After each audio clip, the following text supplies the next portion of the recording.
রাহিকে অপহরণ করার পিছনে তিতলি, জিয়া এবং ভিকি রয়েছে।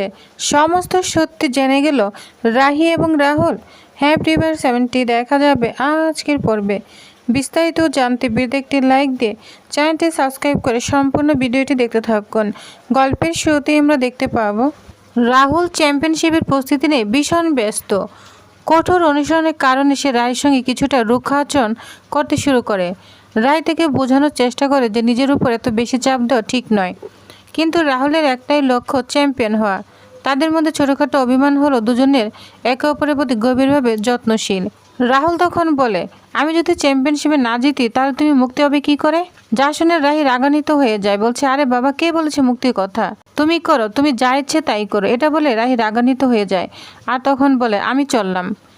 এটা বলে রাহি বাড়ির দিকে যেতে থাকে। তখন রাহুল বলে, শোনো, রাহুল রায় চৌধুরী নামে বড় বড় হেডলাইন আসবে, তার জন্য কি তুমি এতটুকু করতে পারবে না?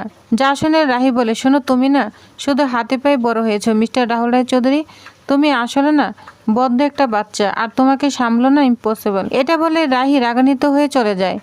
এদিকে রাহুলের বন্ধুরা বলতে থাকে, বৌদি তো চলে গিয়েছে, তাহলে এখন কি করবি? তখন রাহুল রাগান্বিত হয়ে বলে, কার সাথে কথা বলছিস মনে রাখিস, বাড়াবাড়িটা করবি না, ঠিক আছে? এটা বলে রাহুলও এখান থেকে চলে যায়।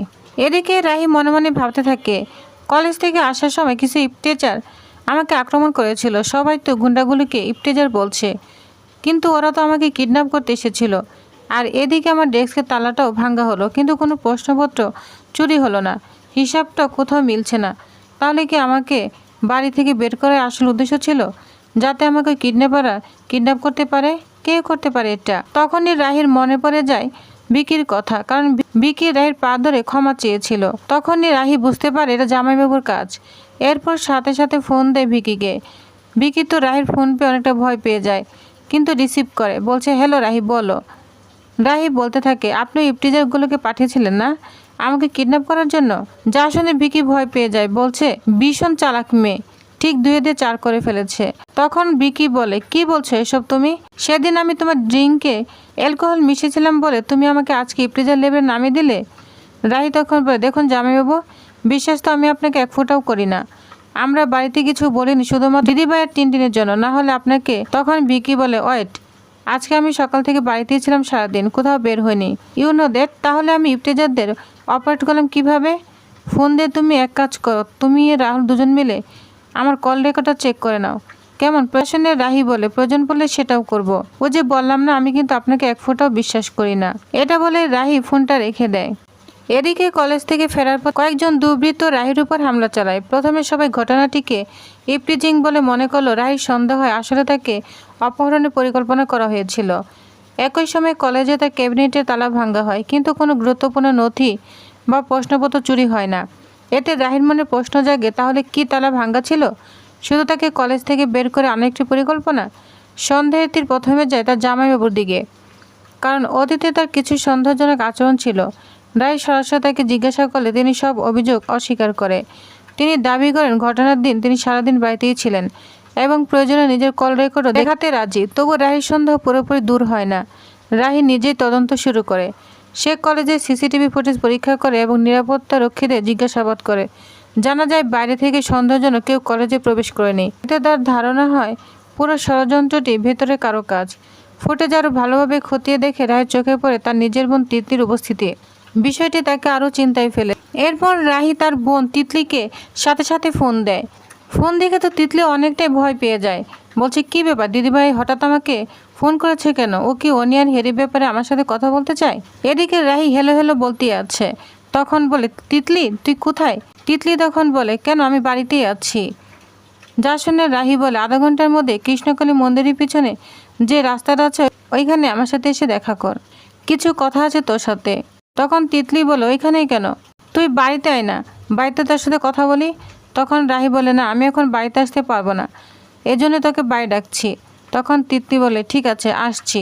ফোনটা রেখে তিতলি মনে মনে বলে, বাড়িতে বলতে পারার মতো কথা নয়, তার মানে আমি শিওর ও অনি এবং হেরির ব্যাপারেই কথা বলতে চাই, গিয়ে দেখে আসি, তারপর দেখা যাবে। সে তিতলিকে ডেকে সরাসরি জিজ্ঞাসা করে ক্যাবিনেটের তালা ভাঙার সঙ্গে তার কোনো সম্পর্ক আছে কিনা। তিতলি সব অভিযোগ অস্বীকার করে এবং নিজেকে নির্দোষ দাবি করে। কিন্তু রাহির অভিজ্ঞতা বলে তিতলি যেন কিছু লুকিয়ে যাচ্ছে।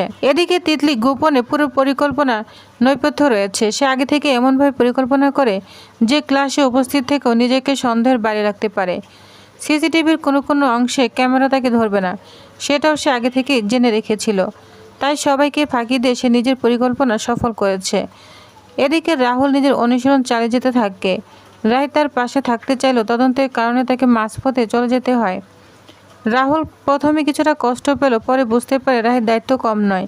দুজনের মধ্যে ভুল বোঝাবুঝি ধীরে ধীরে কমে আসে। এদিকে বাড়িতে আসার পর হঠাৎ প্রবল ঝড় বৃষ্টি শুরু হয়।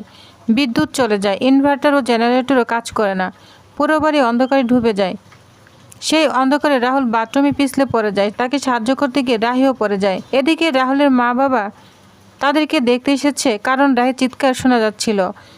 এসে দেখে বাথরুমে দুজন এমন অবস্থায় পড়ে রয়েছে, তার মা বাবা দেখে খুব লজ্জা পায়। এদিকে তারা তিরস্কার করতে গিয়ে নিজেরা দুজনে বাথরুমে পিছলে পড়ে যায়। চারজনই বাথরুমে বন্দী হয়ে যায়, কেউ বাথরুম থেকে উঠতে পারছে না।